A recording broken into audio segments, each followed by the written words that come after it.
Photographer ছবি তুলে তখন সে কিন্তু ট্রাই করে একটা জিনিসকে ফোকাস করার। কি বলেন তো? 2-3 সেকেন্ড আসলে ওয়েট করে, হোল্ড করে যে সে যে ছবিটা তুলতে চায়, সেই ছবিটাকে সে কিভাবে উপস্থাপন করতে চায়। হুম? যেটাকে হচ্ছে আমরা কম্পোজিশন বলতেছি। দেন সে তার চোখ, তার ক্যামেরা, যখন সে ক্যামেরাতে ছবিটা তুলতেছে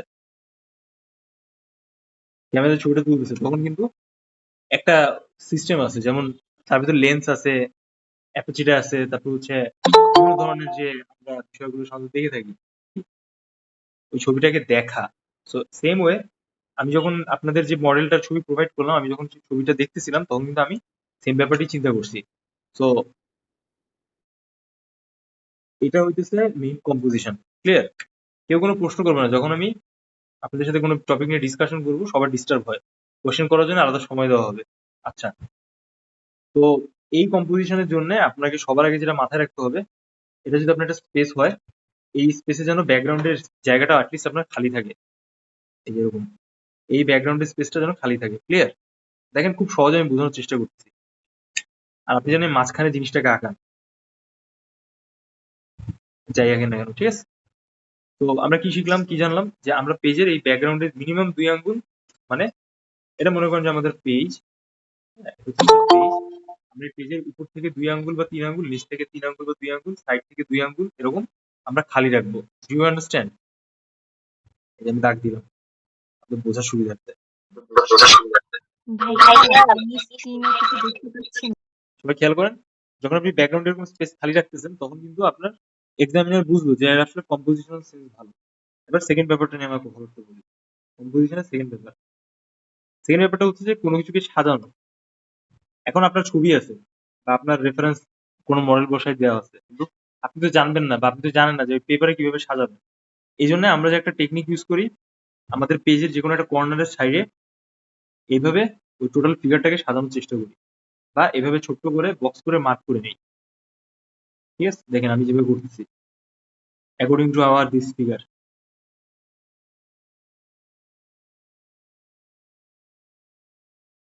এরকম। তো এইভাবে যখন আমি মার্কটা করতেছি, যে মানে কি দাঁড়াচ্ছে, যে আমি বুঝতেছি যে আমার ফিগারটা আসলে ওভারঅল কেমন যাবে বা কেমন হবে। সো দেখেন, এটা আমি যখন সেট করলাম তখনও কিন্তু আমার ব্যাকগ্রাউন্ডের কোনো স্পেস খালি আছে। খেয়াল করছেন? এখানে স্পেস খালি আছে। যখন আপনি কোনো কম্পোজিশন বা কিছু সাজাবেন তখন কিন্তু আপনাকে এই ব্যাপারটা মাথায় রাখতে হবে। আচ্ছা, এই ব্যাপার সম্পর্কে একটু বলি। এই যে স্পেস আছে এখানে 1, 2, 3, 4, 5, 6, 7, 8, 9, এই যে 9টা বক্স আছে, এই 9টা বক্সের যে স্পেসটা আছে, এই স্পেসটাকে কিন্তু আপনার রুলস অফ থার্ডও বলা হয়ে থাকে। Do you know about it? I guess you know about it. তো আপনি যদি পরীক্ষার হলে কিছু না বুঝেন অ্যাটলিস্ট, তাও কম্পোজিশন নিয়ে যদি মনে হয় যে আরে আমি তো এই ফিগারের কম্পোজিশন পারবো না, তো মাথা নষ্ট ড্রয়িং দিছে, তাহলে আপনি কি করবেন জানেন? খুব সহজে এই যে আপনার টোটাল পেজ আছে, এই পেজে এরকম 9টা বক্স দিবেন। ফার্স্টে তো আমরা 2 আঙ্গুল ফাঁকা রাখলাম, তাই না? বাম সাইডে, ডান সাইডে, উপরে, নিচে 3 আঙ্গুল। আপনি জাস্ট সিম্পলি এখানে এরকম 9টা বক্স দেওয়ার চেষ্টা করুন। দেখেন আমি কিন্তু আপনাদের বোঝানোর সুবিধার্থে এরকম গাঢ় করে দাগ দিচ্ছি, বাট আপনি কিন্তু এরকম প্রথমে গাঢ় করে দাগ দিবেন না। Do you understand? যে যখন হচ্ছে আপনি এরকম 9টা বক্সে দাগ দিচ্ছেন তখন কিন্তু আপনি আইডিয়া পেয়ে গেলেন যে আমার এইটুক এরিয়ায় কি হবে, এইটুক এরিয়ায় কি হবে, এই এরিয়ায় কি হবে, this area, this and the whole areas, the total 9 boxes আসবে। ঠিক আছে? তো কম্পোজিশনে হচ্ছে এই একটা প্রসেস, বুঝছেন? এই দুটো মিলে আরেকটা প্রসেস, এটা ফার্স্ট প্রসেস। যার জন্য যেটা ইফেক্টিভ হয় বা ইজি হয়, কি বলে, একটা প্রপার ক্যামেরাওয়ালা ফোন আছে, তারা কিন্তু এটা অ্যাপ্লাই করে দেখতে পারেন বাসায়। এবার কম্পোজিশনের যে থার্ড ভিউটা আছে ওটা আমি কথাবার্তা বলি। কি বলুন তো? Rules of third.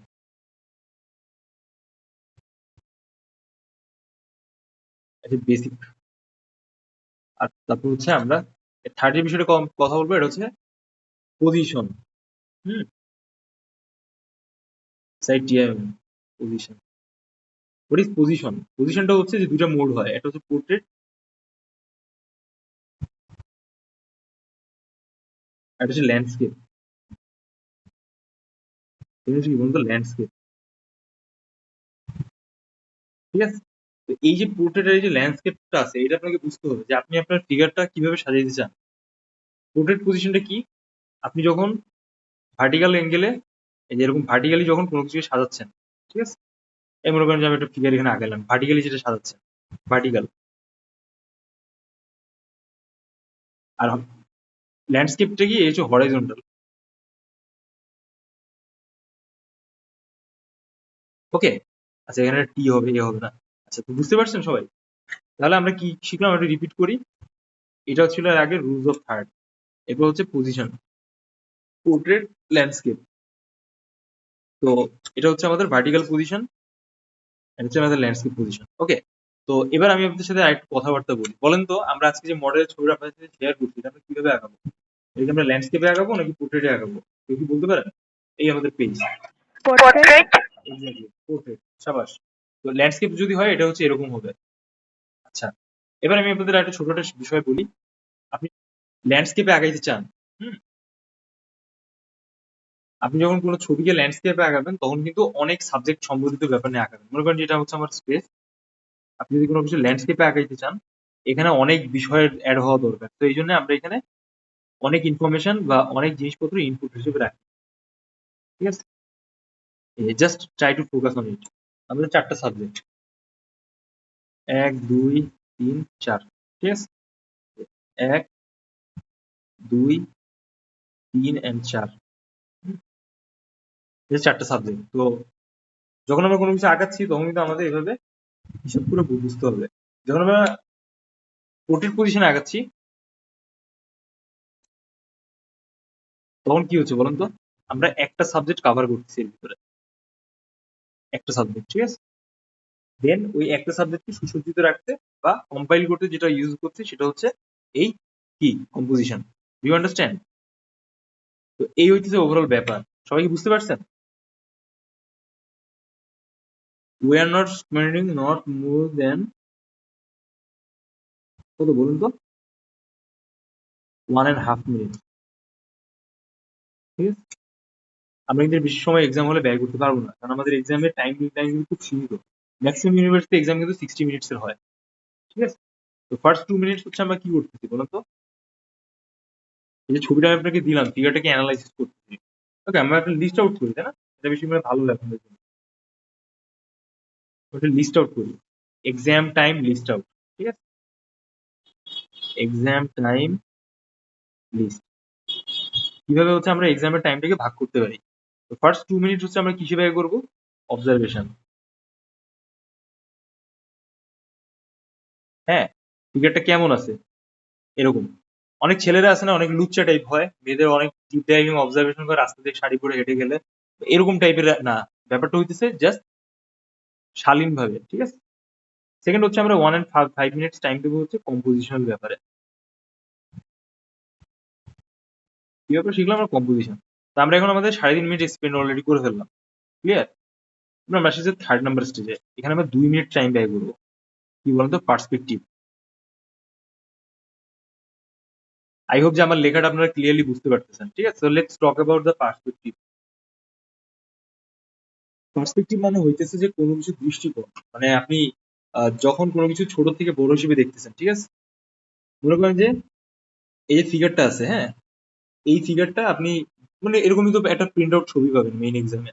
তো আপনি কিভাবে বুঝবেন যে এই ফিগারের কোন অংশে পার্সপেক্টিভের ব্যাপারটা কাজ করতেছে? আপনি জাস্ট খেয়াল করবেন, দেখেন এই ফিগারের যে, সরি, এই ফিগারের কিছু কিছু অঙ্গ প্রত্যঙ্গ আছে যেটা হচ্ছে ছড়ানো থাকবে, হয় দাঁড়ানো বা বসা। কিভাবে বুঝবেন যে এই ফিগারের পার্সপেক্টিভ বা এই ফিগারের অঙ্গ প্রত্যঙ্গ ছড়ানো? তাহলে স্টক অ্যাবাউট দিস ফিগার। ওকে, দেখেন এই যে পায়ের শেপটা আছে, দেখছেন? এই পায়ের শেপটা, আবার দেখেন এই পায়ের শেপটা, এই দুটা কিন্তু দুই মুডে আছে, দুটা ইন্ডিভিজুয়াল অ্যাঙ্গেল আছে, তাই না? এরকম বলেন তো, যদি আমরা একটা অ্যানালাইসিস করি এখানে, how it exactly it looks like. তো যদি এটা অ্যানালাইসিস করি, wait a second,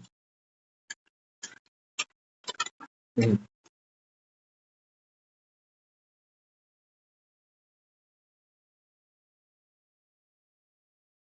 আমি যদি সেটা অ্যানালাইসিস করি তাহলে কেমন হয় এক্স্যাক্টলি?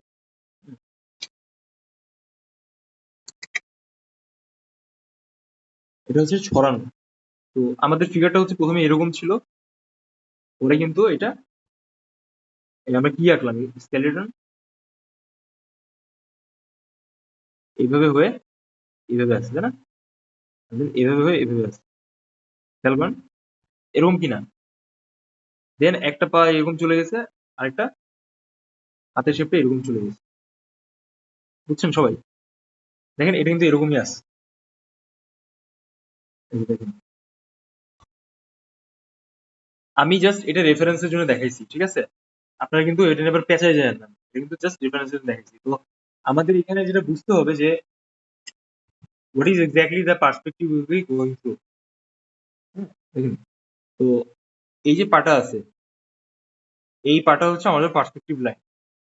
কারণ কি পায়ের যে মুভমেন্টটা আছে এটা কিন্তু ছোট থেকে বড় হচ্ছে, ছোট থেকে বড়। বাংলা আমার ভালো লেখা আসে না, ছোট থেকে বড় ক্লোজলি দেখেন, ঠিক আছে? তো এই পাটা ছোট থেকে বড়, সবাই মেসেঞ্জারের ছবিটার দিকে খেয়াল করেন। দেন এই যে পাটা আছে এটা কিন্তু এই অংশটা ছোট দেখা যাচ্ছে, খেয়াল করেন। এই যে এই ফ্রন্ট পার্ট দেখেন, এটা ছোট দেখা যাচ্ছে না? লুক এট দিস পার্ট, এটা কিন্তু ছোট দেখা যাচ্ছে, তাই না? আর এই হাঁটু থেকে শুরু করে এই যে পাটা আছে কিন্তু বড় দেখা যাচ্ছে। তো এই যে ছোট বড় সাজানোর যে ব্যাপারটা আছে, এটা হচ্ছে মূলত আমি পার্সপেক্টিভ লাইন হিসেবে কল্পনা করবো বা দেখার বোঝার চেষ্টা করবো। মার্ক করে দিলাম, এই ছোট পার্ট সেম, এটা ছোট পার্ট, দেন এটাও ছোট পার্ট। তবে কি বুঝতে পারছেন? তো যখন পরীক্ষার হলে আপনি প্রশ্ন পাবেন, আপনি এই পার্সপেক্টিভের ব্যাপারে অ্যানালাইসিস করবেন। তো পার্সপেক্টিভটা হচ্ছে মূলত কোনো কিছুর দৃষ্টিকোণ। কি বলে বলেন তো? কোনো কিছুর দৃষ্টিকোণ, দেখার ভঙ্গি, ঠিক আছে? তো আপনি যাই আঁকেন না কেন এই পার্সপেক্টিভ কিন্তু খুব গুরুত্বপূর্ণ একটা বিষয়।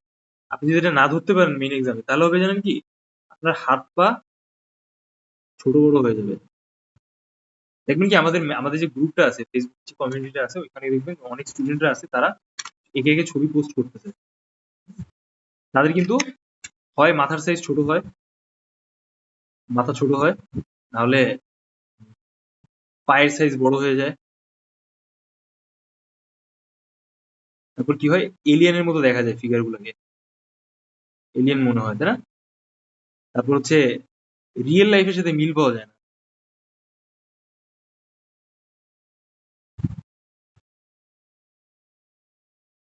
তো এখন প্রশ্ন হচ্ছে যে এগুলো কেন হয় বা এটা হওয়ার কারণটা কি, তাই না? আপনি তো এর আগে কখনো ড্রয়িং করেননি বা পেন্সিল ধরেননি, তো how would that even be possible? এটা কেন হয় exactly, what is the reason behind? আপনি যদি এরকম সিচুয়েশন ফেস করেন, এর মানে হইতেছে যে আপনার ফিগারে অ্যাকুরেসি আসতেছে না। এটা আমি জাস্ট ঝটপট কেটে দিলাম। আপনাকে এই জায়গাটায় বেশি করে ইমপ্রুভ করে কাজ করতে হবে। আপনি দেখবেন আমি আপনাদের দুটো তিনটা এক্সাম নিচ্ছি গ্রুপে, এক্সামে কিন্তু আমি ম্যাক্সিমাম কমনলি কিছু কথা বলতেছি, হয় পার্সপেক্টিভে ঝামেলা, আমি এখানেই আসে, হয় আপনাদের পার্সপেক্টিভে ঝামেলা, হ্যাঁ, হয় কম্পোজিশনে ঝামেলা, বা হয় আপনার অবজারভেশন ঠিক নেই। দেখবেন আমি ম্যাক্সিমাম এই সময় এই তিনটা কথা বলি, ঠিক আছে? এটা কেন বলি, এটা বলার কারণটা হইতেছে যে আপনি যখন, সরি, যে এগুলো কিন্তু করা যাবে না। আপনাদের কিন্তু 75% স্টুডেন্টরা জানেন এইসব কারণে চান্স পায় না ঢাকা ইউনিভার্সিটিতে, বুঝতে পারছেন? Don't do it. আচ্ছা, তো আমি যেটা বলতেছিলাম যে আপনারও হয় বিগিনার, জীবনে পেন্সিল ধরেননি, হ্যাঁ, তো কিভাবে তারা ভালো করবেন বা ভালো করতে পারেন? তো এগুলো ঠিক করার একটা প্রসেস আছে। প্রসেসটা জানেন কি? Let's talk about this. এই মনে করেন যে আপনার একটা ড্রয়িং, এই ড্রয়িংটা তো আমার ট্যাবে আছে। আপনি যেটা করবেন, এটা একটা ফটোকপি প্রিন্ট করবেন এরকম এ4 সাইজ পেপারে। আপনাদের এক্সামে যে কোশ্চেনটা হবে না, এরকম এ4 সাইজ পেপার হবে, এই যে দেখেন এটা হচ্ছে এ4 সাইজ পেপার। তো এই পেপারের অর্ধেক অংশ এইখানে আপনাদের মেইন কোশ্চেন থাকবে, মানে এই ছবিটা থাকবে, দেখেন জাস্ট ট্রাই টু কল্পনা করেন যে this is your exam paper, ঠিক আছে? দেখা যাচ্ছে না? এই দেখেন এক্সাম পেপার কোশ্চেন, হ্যাঁ। আর আমি যদি এটাকে আরেকটু হাইলাইট করে দিই, এটা যদি মার্ক করে দিই, তাহলে কিন্তু সবাই প্লিজ মিউটের সাউন্ড, দেখেন আমি যদি জায়গাগুলো একটু মার্ক করে দিই, ঠিক আছে?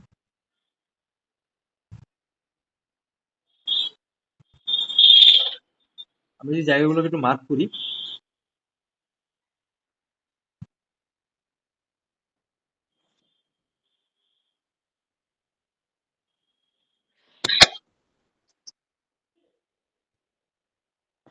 জি।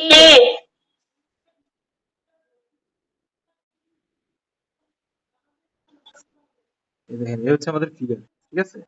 মনে করেন যে আপনি একটা ফটোকপি প্রিন্ট করছেন। আচ্ছা, তো এভাবে হচ্ছে মনে করেন আপনার এক্সামের একটা সাইডে হচ্ছে পেপারের কোশ্চেন থাকবে আর কি, ঠিক আছে? আর একটা সাইডে ব্লা ব্লা ব্লা লেখা থাকবে, এই বালসাল যা আছে লেখা থাকবে, এই যা আছে এই যাবে অনেক ইনফরমেশন লেখা থাকবে। Just this is just a Google template, ঠিক আছে? মনে করেন যে গুগলের কোনো ইয়ে পপ আপ হচ্ছে এখানে, এই কোশ্চেন, সরি এই কোশ্চেন, এই মডেলের ছবি,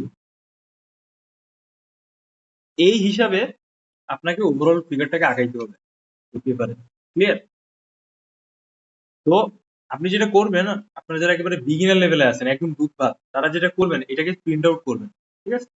আপনি চাইলে এক পেজে পাশাপাশি এরকম ভাবে দুইটা প্রিন্ট আউট করতে পারেন, বা এরকম এক পাশ, এরকম এক পাশ প্রিন্ট আউট করতে পারেন। ফটোকপি করলেই হবে, no need to draw real colour, colour মানে কালার আর কি photography, you don't need it. Okay, then এটার উপর আপনি হাত ঘুরাবেন। দেখেন আমি আপনাকে এটাও দেখা দিচ্ছি, এভাবে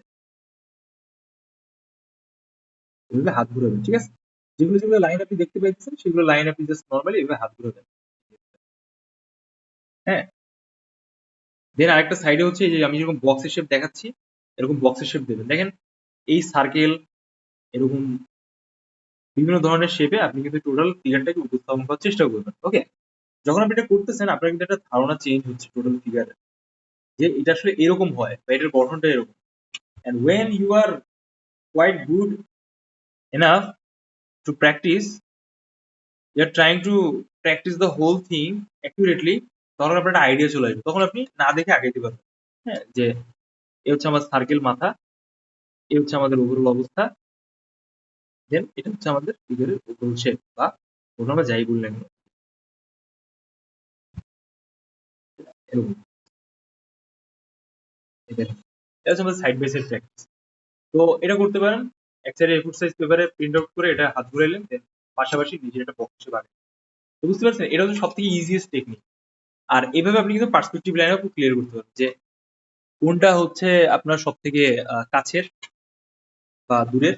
যেমন এটা হচ্ছে সব থেকে কাছের, কাছের জিনিস কি হবে, বড় হবে।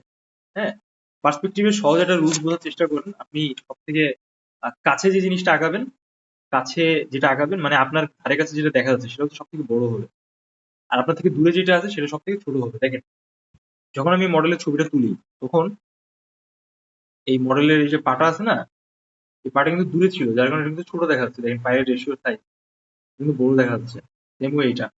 হুম, তো আই হোপ যে আপনারা পার্সপেক্টিভ সম্পর্কে একটা ক্লিয়ার আইডিয়া পাইলেন। ফিগার প্রপোর্শন নিয়ে, ঠিক আছে? 3 মিনিট টাইম দিতে হবে। তো এই ফিগারের ওভারঅল গঠনটা আসলে কেমন আছে, ফেস, শোল্ডার, চেস্ট, তারপর হইতেছে এই হাত পায়ের অবস্থা, ঠিক আছে? এই সবকিছু কেমন আছে এটা আমি বুঝে যখন গেলাম, তখন আমি যেভাবে উপস্থাপন করতেছি যেন এটা রিয়েল লাইফের সাথে মিলে, সেই জিনিসটা আমাকে উপস্থাপন করার জন্য যে প্রসেস যেতে হবে সেটা হচ্ছে আমার প্রপোর্শন। হ্যাঁ, অনেক স্টুডেন্ট আছে 7.5 মাথার হিসাব আর 5 মাথার হিসাবটা বুঝে না, অনেক কমপ্লিকেট করে ফেলে। কিভাবে আঁকাবো ভাই, আমি তো ধরতে পারছি না। তো খুব সিম্পল, দেখেন এই যে মাথাটা আছে, হ্যাঁ, এই যে মাথাটা আপনি রাউন্ড শেপে যে মাথাটা দেখতে পাচ্ছেন, এই মাথাটা, এই মাথাকে যখন আপনি এই টোটাল ফিগারের সাথে মিলাবেন, এই দেখেন এই যে আমার লিডের টপ পার্ট, আর এটা হচ্ছে আমাদের, আরে শালা কালি লেগে গেল। আচ্ছা, এটা হচ্ছে আমাদের টপ পার্ট লিডের, আর এটা হচ্ছে আমাদের বটম পার্ট, যাই হোক সমস্যা নেই। তো এই টপ পার্ট থেকে আমি আমার ফিগারের মাথাটাকে এভাবে ধরবো। দেখেন সবাই খেয়াল করেন মনোযোগ দিয়ে, আমি মাথাটাকে ধরবো, ধইরা এভাবে হচ্ছে দাগ দেবো, 1 2 3 4 এরকম ভাবে যাবো। তাহলে হচ্ছে আবার 5.5 মিটার একটা হিসাব পেয়ে যাবো, ঠিক আছে? আপনার এই টপ থেকে শুরু করে এই অবধি পর্যন্ত হচ্ছে এই 5.5 মাথার হিসাবটা করতে হবে। আমি ম্যানুয়ালি দেখাবো, যার কারণে আমি এখানে দাগাদাগি করতেছি না, ঠিক আছে? বাট আই হোপ যে আপনারা এটা বুঝতে পারছেন একটু হইলেও। তো এইভাবে হচ্ছে আপনি এই মাথার হিসাবটা করবেন, তাহলে হচ্ছে আপনি একটা প্রপার ধারণা বা আইডিয়া পাবেন। ক্লিয়ার? এটা হচ্ছে পয়েন্ট নাম্বার 1 গেল। আচ্ছা, প্রপোর্শনের জন্য একটা জিনিস। তো যেটা বলতেছিলাম যে হোয়াট ইজ প্রপোর্শন।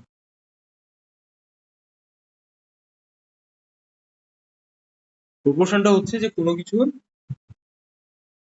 কোনো সাইজ, কোনো অবজেক্টের বা সাবজেক্টের সাইজ, সাবজেক্টের সাইজ। তো সাবজেক্ট বলতে হচ্ছে এটা আমাদের সাবজেক্ট। আপনাকে যদি বলে এক্সামে কি কোশ্চেন আসলে, আমার সাবজেক্ট এটা ছিল, টপিক এটা ছিল বসা ফিগার। তো বসা ফিগারের 5.5 আর দাঁড়ানোতে 7.5 থেকে 8, এটা আপনি হিসাবে অনুযায়ী আর কি নিতে পারেন। দাঁড়ানো আর এটা হচ্ছে বসা। ক্লিয়ার?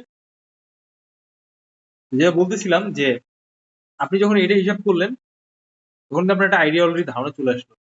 তো এর সাথে আরেকটা জিনিস যেটা অ্যাড হয়ে যায় সেটা হচ্ছে রেশিও বা অনুপাত। তো এটা একটা মজার ব্যাপার আছে। মজার ব্যাপারটা হইতেছে যে যখন আপনি রেশিও হিসাবটা করতেছেন তখন আপনার পায়ের শেপের সাথে পায়ের মিল, পায়ের সেম রাখা লাগবে। ঠিক আছে? এটা হচ্ছে সেম সেম হবে, সমান সমান হবে। তো this are the important thing. কিন্তু সবটার সাথে সব না। মনে করেন যে আপনার পার্সপেক্টিভের কারণে আমরা যে এর আগে দেখলাম যে এই যেমন দেখেন এই পাটা ছোট আছে আবার এই পাটা ছোট আছে, তো এটা কিন্তু আমাদের প্রপোর্শনে রেশিওতে মিলবে না। সো ওই জায়গাগুলো আপনাকে একটু ফোকাস করে আগাইতে হবে বা চেষ্টা করতে উপস্থাপন করা। আবার দেখেন যে এই যে হাতটা আছে এই হাতটা কিন্তু হারাই গেছে, মানে অর্ধেকটা কিন্তু দেখা যাচ্ছে না, আবার ঠিক এর এই অংশে দেখা যাচ্ছে। সো এটা যে পেছনে আছে, এই পাটা যে সামনে আছে, এটা কিন্তু আপনাকে ব্যালেন্স করতে হবে লাইনের মাধ্যমে। হুম, এটা নিয়ে আমি একটু পরে কথা বলতেছি। কিন্তু আবার দেখেন এই যে সাইজটা আছে, খেয়াল করেন সবাই, এই যে সাইজটা আছে এখানে, এই সাইজটা আপনি দেখতেছেন, এই সাইজটা আর এই সাইজটা এটা কিন্তু অলমোস্ট সেম। তো যখন আপনি পেন্সিল দিয়ে দাগটা দিবেন বা আপনার পেজে যখন আপনি আঁকানোর চেষ্টা করবেন তখন কি করবেন বলুন তো, এই সাইজটা আর এই সাইজটাকে অ্যাকুরেট রাখা লাগে। দেখছেন আমার ইয়েও দেখছেন, এই দেখেন হাইলাইট হয়ে গেছে অলরেডি, দেখছেন গ্রাফিক্সে হাইলাইট হয়ে গেছে। ঠিক আছে? তো এই জায়গাটাকে দেখেন অলরেডি সুন্দরভাবে কি সুন্দরভাবে ব্লিঙ্ক করতেছে, দেখছেন? তো এভাবে সেম টু সেম হিসেবে মাপ নিয়ে আপনি উপস্থাপন করতে হবে। ঠিক আছে? তো সেম টু সেম আমরা যে পায়ের শেপটা দেখি, সরি, এই যে আমাদের পায়ের শেপটা আছে,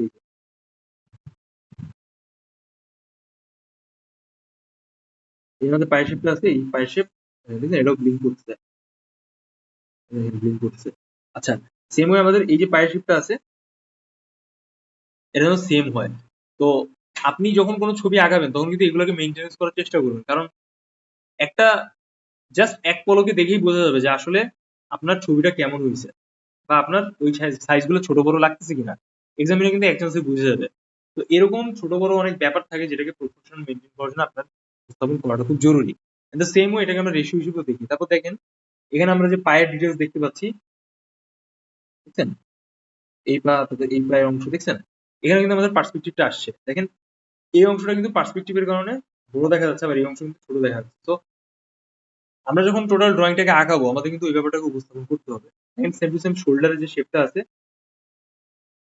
এই শোল্ডারের শেপ, এই যে আমাদের মাথাটা আছে, খেয়াল করুন সবাই,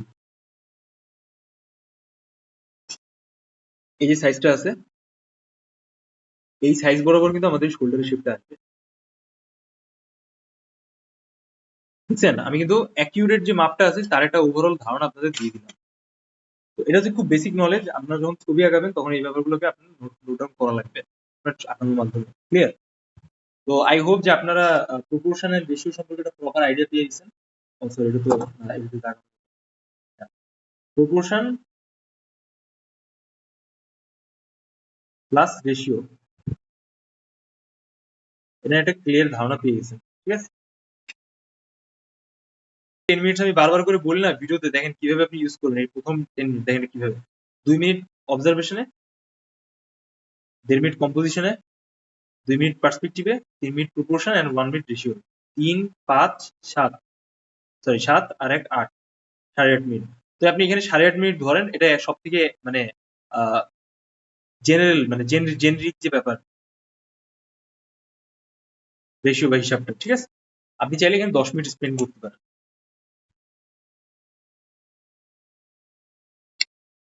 আর স্টিক ড্রয়িং নিয়ে আমি কোনো কথাবার্তা বললাম না, কারণ স্টিক ড্রয়িংটা খুব বেসিক, অলরেডি আমি আপনাদের সাথে শেয়ার করেছি। হুম, বাকিটা আপনাদের সাথে আগাইলে আপনি বুঝতে পারবেন। Clear everyone? এবার ঘড়ি কাঁটার টিকটিক হচ্ছে, তাই না? 10 মিনিট শেষ, আপনাদের কাছে কিন্তু 50 মিনিট রিমেইনিং, -10 মিনিট হয়ে গেছে। এই 50 মিনিটস এর ভেতরে আপনার টোটাল কি করতে হবে বলেন তো? 40 মিনিটসে কমপ্লিট ড্রয়িং আগে দিতে হবে। ড্রয়িং এর জন্য এই টাইমটা দিতে হবে। এখন এটার জন্য আপনার কি করতে হবে বলেন তো? আপনার লাইন ড্রয়িং ইউজ করতে হবে, ঠিক আছে? তো এই লাইন ড্রয়িংটা হচ্ছে সব থেকে ইম্পর্টেন্ট জিনিস, যেটা একদম বেসিক টু অ্যাডভান্স লেভেলের গ্রামার। আপনি যত বেশি এটা প্র্যাকটিস করবেন আপনার হাত তত বেশি ইজি হবে, স্মুথ হবে। হ্যাঁ, তো আমরা কি জানলাম যে আচ্ছা এখানে আবার 10 মিনিটস ধরি, এখানে আবার 10ই ধরি, ঠিক আছে? 10 ধরি। তো এই 10 এর সাথে আমরা ড্রয়িং এর জন্য কতটুকু সময় ব্যয় করবো? 40 মিনিটস। তাহলে হয়ে গেল আমাদের 50 মিনিটস টোটাল। তাহলে আমরা মেইন এক্সাম থেকে কিন্তু আমাদের অলমোস্ট 50 মিনিট শেষ। এবার লাস্ট যে 10 মিনিটস থাকবে, এই 10 মিনিটস হচ্ছে আমরা কি করবো বলুন তো? আমরা কারেকশন করবো। If we need any correction. Suddenly হয় কি এক্সাম হলে একটা কথা ক্লিক করতেছে, আমার কথা আপনার মনে পড়ে গেল যে ভাই তো বিয়ের কথা বলে, গার্লফ্রেন্ডের কথা বলে, লুচ্চামি কথা বলে এই বিষয় নিয়ে আমাদের উপস্থাপন করছিল উদাহরণ, তো আপনার সাডেনলি দেখা গেল ওটা মনে পড়ে গেছে, তখন আপনি কি করবেন বলেন তো? তখন আপনি বেসিক্যালি একটা ট্রানজিশনে যাবেন যে আরে হ্যাঁ এটা তো এভাবে করাটা জরুরি, ওটা তো ওইভাবে করাটা জরুরি। দেন আপনি ওই 10 মিনিটসে এই যে লাস্টে যে 10 মিনিটস রিমেনিং থাকবে এটা হচ্ছে আপনার লাইফ লাইন, ঠিক আছে? এটা হচ্ছে কি বলেন তো? আপনার লাইফ লাইন। আপনি এখানে যদি আপনার ড্রয়িং এর পায়ের শেপ কোনো ছোট হয়ে যায়, পা বা হাত, তো মনে হয় যে আরেকটু এখানে লাইনটাকে ঠিক করা দরকার ছিল, তখন আপনি ওটাকে কারেকশন করবেন। আপনি কখনোই এই ডাইনে, লেফটে বা রাইটে কখনোই তাকাবেন না, always focus on your question, ঠিক আছে? যে যেটা যত ভালোভাবে করতে পারবে তার এক্সাম তত ভালো হবে। এটা আমি 100% আজকে লিখে রাখতে বলে দিলাম, তাবিজ মানে ঝুলাই দিতে পারবো, ক্লিয়ার? তো এই হইতেছে ওভারঅল ব্যাপার। এই যে টাইম লাইন আছে এক্সাম হলে সবকিছু একটা ব্যাখ্যা।